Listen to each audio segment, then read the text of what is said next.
बहुत लोग patent, copyright and trademark को इंटरचेंजेबली यूज करते हैं। इन तीनों में असली डिफरेंस क्या होता है? पेटेंट जो है वो टेक्नोलॉजिकल इनोवेशंस के लिए मोस्टली फाइल किया जाता है एंड ट्रेडमार्क जो है उसमें ब्रांड नेम्स, लोगोस, टैगलाइंस, ये सब चीज़ें आपकी आती है।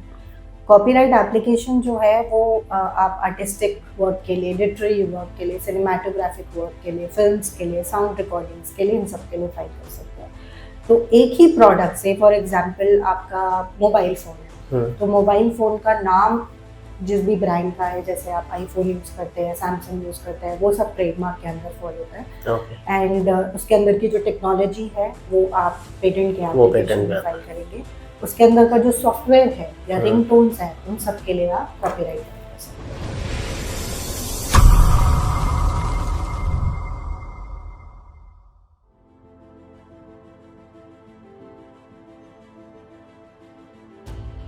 Hello friends, welcome back to yet another episode of beyond reality with Bharat Sadana, जहां हम उन एक्सपर्ट्स से बात करते हैं जो अपनी फील्ड में माहिर हैं बट वो रियल एस्टेट से बिलोंग नहीं करते हैं।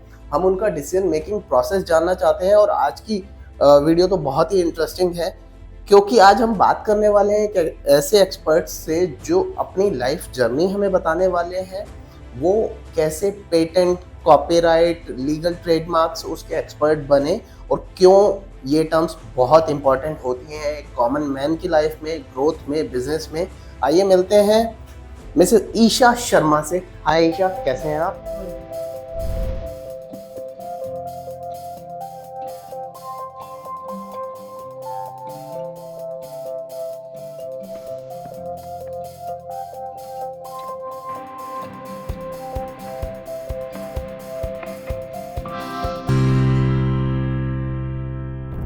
थोड़ा सा अपना बैकग्राउंड के बारे में बताइए प्लीज।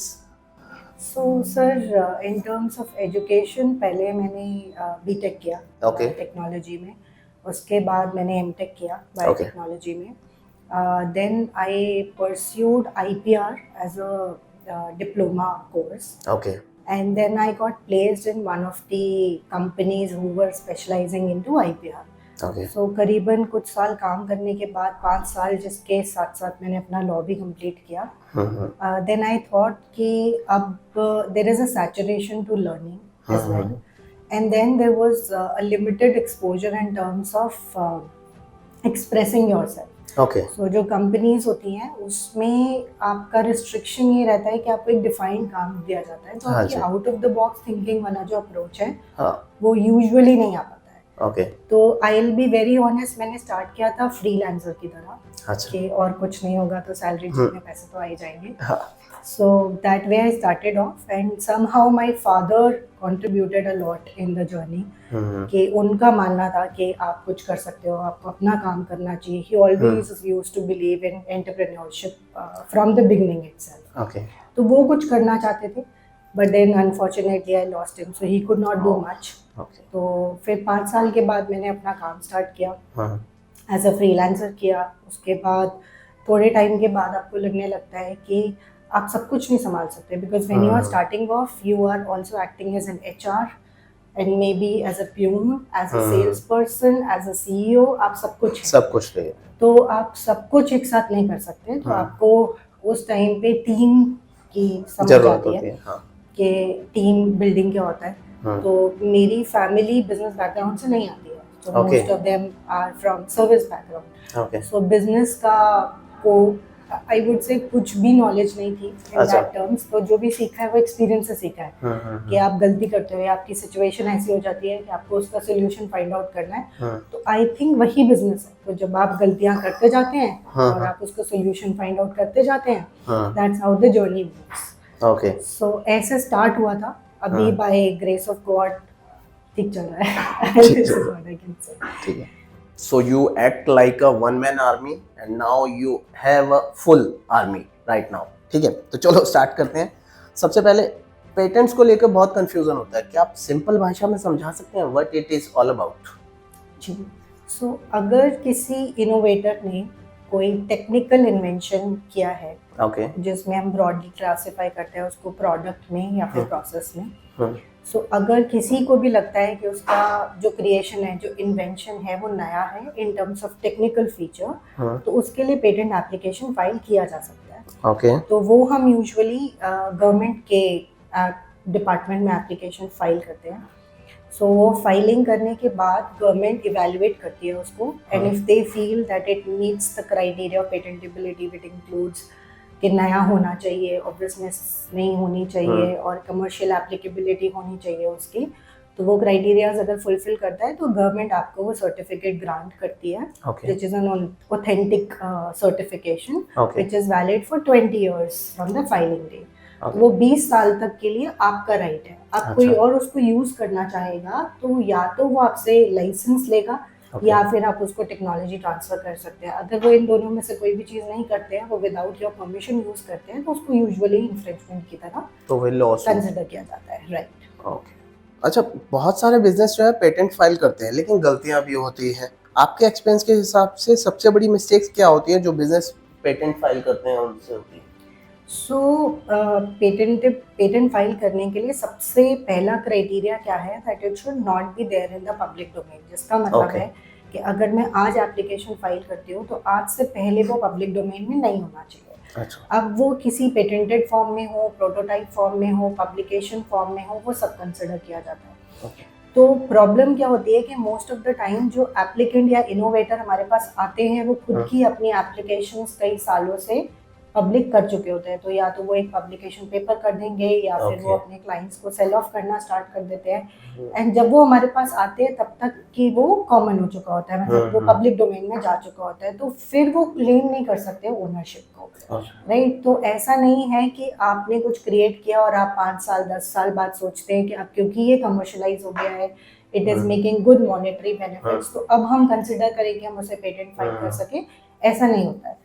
तो आपको वो during the research and development stage पे फाइल करना चाहिए। आप एक पेटेंट पेंडिंग स्टेटस ले लें, उसके बाद you can make it public. So that's the major and critical mistake that most of the people do. Business जो है ये मिस्टेक रेगुलर कर रहे हैं। ओके। आजकल एआई और टेक्नोलॉजी हर फील्ड को डिस्टर्ब कर रही है, इंक्लूडिंग पेटेंट फाइलिंग और लीगल डॉक्यूमेंटेशन भी। आपके हिसाब से एआई किस तरह से इसको चेंज कर रही है डायनामिक्स? सो आईपी फील्ड काफी जल्दी डिजिटाइज हुआ था in comparison to other legal fields. तो हमारी फाइलिंग डिजिटाइज हो गई थी pre COVID. Okay. So during COVID also there were applications being filed, like unlike court system which came at a later stage. And then there was lot of softwares जिनको utilise किया जाता है analytics के लिए patent की। तो AI integration, software integration बहुत पहले से है पेटेंट एप्लीकेशंस में। Now we are progressing to a part कि अगर हमें कॉम्पिटिटर एनालिसिस करना है तो AI जो है वो बहुत फास्ट करके दे देता है। So I would say the consideration on the timeline is getting better. Okay. I will not rule out the possibility of human effect, क्योंकि आप जब ड्राफ्ट करते हैं पेटेंट एप्लीकेशन को तो कितने पॉसिबल वर्जन्स में उसको करना है, और हर इनोवेशन नया है। तो AI का जो मॉडल है वो इस पे रन करता है कि बेसिकली वो स्टैट्स रीड करेगा, फैक्ट्स रीड करेगा, बिहेवियर पैटर्न रीड करता है, एंड उसके बेसिस पे वो इंटरप्रिटेशन देता है। तो हर बार हमारा पेटेंट एप्लीकेशन जो हम फाइल कर रहे हैं क्लाइंट के लिए वो एक नई इनोवेशन है। तो उसमें AI इंटीग्रेशन हेल्पफुल हो सकता है to predict it better, but completely rule out कर देगा उस पूरे प्रोसेस को, या लाइक वी आर सेइंग कि रोबोट्स हैं वो मैन्युफैक्चरिंग कंपनीज में सब कुछ रूल आउट कर सकते हैं। आई डोंट थिंक ऐसा कुछ होने वाला है। Human touch is required. Right. चलो अब रियल एस्टेट के थोड़ा सा देखते हैं, समझते हैं। बहुत लोग प्रॉपर्टी डिस्प्यूट में फंस जाते हैं। आपके हिसाब से सबसे बड़ी लीगल मिस्टेक जो एक रियल एस्टेट बायर को अवॉइड करनी चाहिए वो क्या है? I think sir title search एक ऐसी चीज़ है जो आपको एज अ प्रिवेंटिव मेजर करना ही चाहिए। हाँ जी। टू क्लेम दी ओनरशिप, कि बेसिकली जिससे आप प्रॉपर्टी ले रहे हैं वो एक्चुअली प्रॉपर्टी उसकी है या नहीं। जैसे कि giving an example of our fraternity, so patent application file करने से पहले या फिर may be on the IP commercialisation, कि अगर मेरे पास एक पेटेंट है और आप मुझसे खरीदना चाहते हैं, पेटेंट एप्लीकेशन को। तो जब आप खरीदना चाहेंगे तो आप पहले ये वेरीफाई करेंगे कि वो पेटेंट सच में मेरे नाम पे है या नहीं। So same way property can do so, title search से आप कर सकते हैं। दूसरा, पेटेंट और रियल एस्टेट का एक बहुत अच्छा एनालॉजी है कि आईपी लाइसेंस क्या होता है कि मेरे पास प्रॉपर्टी है और मैंने आपको रेंट पे दिया, राइट? जैसे प्रॉपर्टी को रेंट पे दिया तो आप मुझे बेसिक रॉयल्टी या एक अमाउंट, रेंट अमाउंट देते जाते हैं, उसको हम आईपी लाइसेंसिंग कहते हैं। और अगर मेरे पास एक प्रॉपर्टी हो, मैंने उसको आपको सोल्ड ऑफ कर दिया तो उसको आईपी ट्रांसफर कहते हैं। सो उस एनालॉजी में you can understand. So title searches है। अगर कोई स्टार्टअप अपने बिजनेस या आइडिया को लीगली प्रोटेक्ट करना चाहता है तो उनको सबसे पहला काम क्या करना चाहिए? सो आईपी में कुछ राइट्स जो हैं वो टाइम डिफाइंड है। जैसे patent applications and design applications आप लॉन्च करने के बाद नहीं फाइल करते हैं, उससे पहले फाइल करते हैं। तो अगर आप हायरार्की में देखें या फिर प्रायोरिटी में देखें तो पहले अगर आपका जो इन्वेंशन है, जो स्टार्टअप है, उसका सब्जेक्ट मैटर पेटेंटेबल हो सकता है या डिज़ाइन हो सकता है तो पहले आप वो करेंगे। उसके बाद आप ब्रांड नेम जो आपने सिलेक्ट किया है अपनी कंपनी के लिए, लोगो सिलेक्ट किया है, एटलीस्ट उसकी ट्रेडमार्क सर्च करा के रख लेंगे, if not filing, because initially they have fund limitations. So अगर उनको एप्लीकेशन जो है वो फाइल करना है तो वो इनिशियल स्टेज पे कर सकते हैं, because the cost associated with filing is nothing in comparison to at a later stage litigation. So कई बार ऐसा हुआ है कि एक स्टार्टअप है, उसने इनिशियली तो एप्लीकेशन फाइल किया नहीं, अब उन्होंने मार्केटिंग में इतना स्पेंड कर दिया कि 2 साल के बाद या 3 साल के बाद उनको पता चलता है कि अब वो नाम यूज नहीं कर सकते। So imagine the condition. So trademark filing should also be considered at the initial stage only. Copyright कुछ ऐसा है कि अगर आप उसे नहीं भी करेंगे, it's not mandatory in nature, but it is always advisable to do so. तो अगर आप एक कॉपीराइट सर्टिफिकेशन ले लेते हैं गवर्नमेंट से तो उसको हम एज अ बहुत स्ट्रॉन्ग एविडेंस मानते हैं जब भी कभी इन्फ्रिंजमेंट होती है। तो प्रायोरिटी बेसिस पे पेटेंट डिजाइन, फिर आप trademark and then copyright transfer कर सकते हैं। Now you said copyrights, trademark and patent. बहुत लोग पेटेंट, कॉपीराइट एंड ट्रेडमार्क को इंटरचेंजेबली यूज करते हैं। इन तीनों में असली डिफरेंस क्या होता है? सर सब्जेक्ट मैटर का डिफरेंस होता है। तो ये सब आईपीआर राइट्स है, बेसिकली सब कैटेगरीज मान लीजिए आप। तो पेटेंट जो है वो टेक्नोलॉजिकल इनोवेशंस के लिए मोस्टली फाइल किया जाता है। एंड ट्रेडमार्क जो है उसमें ब्रांड नेम्स, लोगोस, टैगलाइंस, ये सब चीज़ें आपकी आती है। कॉपीराइट एप्लीकेशन जो है वो आप आर्टिस्टिक वर्क के लिए, लिटरेरी वर्क के लिए, सिनेमाटोग्राफिक वर्क के लिए, फिल्म्स के लिए, साउंड रिकॉर्डिंग्स के लिए, इन सब के लिए फाइल कर सकते हैं। तो एक ही प्रोडक्ट से, फॉर एग्जांपल आपका मोबाइल फ़ोन है, तो मोबाइल फ़ोन का नाम जिस भी ब्रांड का है, जैसे आप आईफोन यूज़ करते हैं, सैमसंग यूज़ करते हैं, वो सब ट्रेडमार्क के अंदर फॉल होता है। एंड उसके अंदर की जो टेक्नोलॉजी है वो आप पेटेंट के एप्लीकेशन में फाइल करेंगे। उसके अंदर का जो सॉफ्टवेयर है या रिंगटोन्स है, उन सब के लिए आप कॉपीराइट फाइल कर सकते हैं। एक ही प्रोडक्ट के लिए मल्टीपल। और ट्रेडमार्क वुड बी लाइक वो मोबाइल फोन किस ब्रांड का है, तो जैसे सैमसंग का है तो सैमसंग अपना ट्रेडमार्क फाइल करेगा लोगो के लिए, ब्रांड नेम के लिए। आपने अपने करियर में काफी इंटरेस्टिंग पेटेंट केसेस हैंडल किए होंगे। कोई एक ऐसा केस आप शेयर कर सकते हैं जो एक लेसन हो सकता है हमारे व्यूअर्स के लिए? सो यूजुअली जब पेटेंट एप्लीकेशंस फाइल होते हैं और वो मार्केट में आते हैं, उसमें करीबन 1 से 2 साल तक का गैप होता है। तो आप जब, क्योंकि वो कॉन्फिडेंशियल इंफॉर्मेशन होती है जब तक कि वो पेटेंट एप्लीकेशन पब्लिक डोमेन में नहीं आता है, तो आई वुड से इतना इंटरेस्टिंग फैक्ट रहता है कि हमें वो बहुत पहले से पता है कि वो पेटेंट एप्लीकेशन उस कंपनी ने फाइल किया है। लाइक सैमसंग का Z Fold patent application, design application जो है वो बहुत पहले से फाइल था और फिर वो मार्केट में आता है। Same for iPhone as well. So उसकी डिजाइन जो लोग इतने दिनों से वेट कर रहे होते हैं कि वो लॉन्च होगा, वो ऑलरेडी आप डिजाइन सर्च में ढूंढ सकते हैं अगर वो पब्लिश हुआ है तो these are the factors which makes it more interesting that way. बहुत लोग पेटेंट या लीगल फ्रॉड्स का शिकार हो जाते हैं। कौन से कॉमन फ्रॉड्स होते हैं जो लोगों को पता होने चाहिए? आईपी डोमेन में आप बात करें? यस। सो अभी रिसेंट ट्रेंड चला है कि जो डेटा है, जो एप्लीकेशन फाइल करते हैं एप्लीकेंट्स, उनका डेटा वेबसाइट पे अवेलेबल होता है। तो काफ़ी सारे लोग ये रिप्रेजेंट करके कि हम फर्म से बात कर रहे हैं, या मतलब बेसिकली हम we are calling from the firm behalf, they represent themselves as trademark agents, patent agents, कि हम क्लियर करा देंगे। अच्छा। तो it's like client poaching kind of a thing.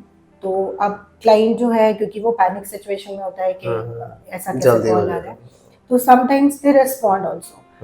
तो ये आप जब भी आपके साथ हो, तो maybe the agent who is already handling, you should always go back and verify it once that whether it was a fake call और whether it was a genuine call और not. So just the fact के लोग आपको approach कर रहे हैं और ये बोल रहे हैं कि हम क्लियर करा देंगे, डजंट मीन दैट कि वो they करा will get देंगे, it done.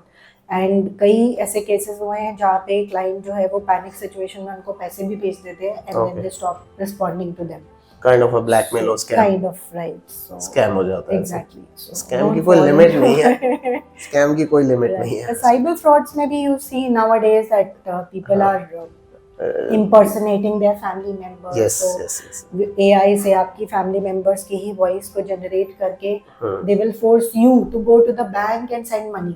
And it's not only happening with a common person, with famous personalities as well. सबके साथ होगा। So वो अभी गवर्नमेंट काफी इनिशिएटिव ले रही है उसके लिए। So I would say ये data protection act and bill जब इंट्रोड्यूस हो जाएगा, तो it should safeguard those aspects. एक लिमिट तक, लेकिन खुद की अंडरस्टैंडिंग भी एक थोड़ा सा जरूरी है, बहुत जरूरी है। तो आपने बहुत कॉम्प्लिकेटेड डिसीजंस लिए हैं।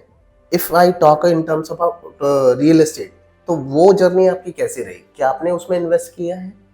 Yes sir. So initially I would say जब आप काम करना स्टार्ट करते हैं, you have limited funds, right? Yes. So once you start gathering them, जब इनिशियल फंड्स होते हैं तो आप छोटी इन्वेस्टमेंट्स करते हैं, मे बी म्यूचुअल फंड्स और LIC policies and so on. So once you gather funds, I also thought that let me buy. It's everybody's dream to have a house, right? Yes. So I invested in getting a house. Okay. So उसमें करीबन 6 महीने से 1 साल की research लगी। Okay. उसके बाद वो घर खरीदा। Then फिर I invested in my office as well. Okay. So that also took roughly about 6 to 8 months research, and then I bought a office as well. And I would like to highlight this aspect कि अगर मैंने वो X amount पे खरीदा है तो वो currently 2X है।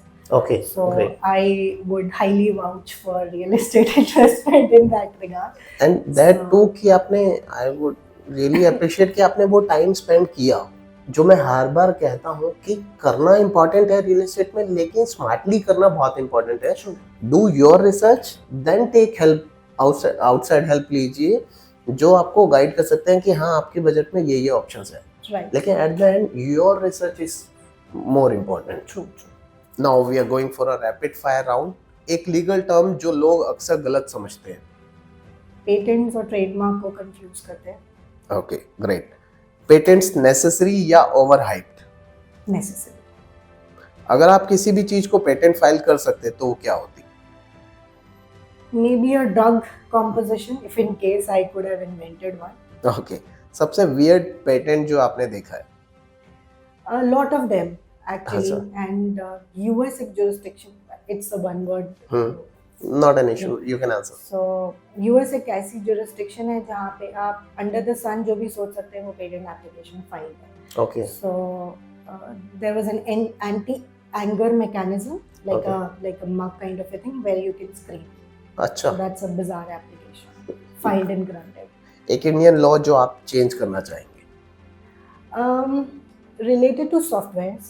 So in patent applications under section 3K we have a restriction that per se software cannot be granted. तो और सारी innovations आजकल AI and software based है। हाँ जी। तो I think गवर्नमेंट को जो है वो थोड़ा सा lenient होना पड़ेगा in terms of granting software patent applications. Okay. So this was a great discussion. बहुत ही insightful था about legal things, patents, trademarks. अगर मैं इनसे लास्ट पूछूं कि लास्ट एक एडवाइस आप एक कॉमन मैन को देना चाहें रिलेटेड टू रियल एस्टेट, जो उन्हें लॉन्ग टर्म में बेनिफिट दे सकती है, तो क्या हो? सो इन माय पर्सनल ओपिनियन, अगर आप रियल एस्टेट में इन्वेस्ट कर सकते हैं और आप थोड़े ड्यूरेशन के लिए वेट कर सकते हैं, at least 6 months to a year, then it will definitely generate revenue for you. So that's what my personal experience has been, and I would like to advise everybody that if you probably can wait for some time, it will give you good results. Great. तो ईशा जी, last thing, आपसे अगर connect करना हो हमारे viewers को तो आप कहाँ मिल सकते हैं, क्या क्या आपके सोशल मीडिया या कहाँ पर आप अवेलेबल है, तो प्लीज बता सकते हैं। मेरी कंपनी का नाम है Trimbak overseas, and another firm which is founded by me is called as Wiredrawing. हमारा ऑफिस नोएडा सेक्टर 99 में है, and Instagram handle is isha_sharma_3103, and if you put Isha Sharma Trayambak on LinkedIn, you'll be able to find me. And the website is www.trayambak.com, www.wiredrawing.com. Thank you. Thank you, Isha. That was really great. Thanks a lot. So here you can meet Isha Sharma. उन्होंने अपने सारे profile आपसे share किया है, and she shared her insights, her lifelong journey, और बहुत ही important topics उन्होंने आज कवर किए हैं हमारे लिए। अगर आपको अब स्टिल कोई क्वेरी है तो आप हमें कमेंट कर सकते हैं या दिए हुए नंबर पे कॉल भी कर सकते हैं। हम बहुत जल्दी मिलेंगे अपने नेक्स्ट एक्सपर्ट के साथ in another episode of beyond reality with Bharat Sadana. मिलते हैं बहुत जल्दी। Take care, bye.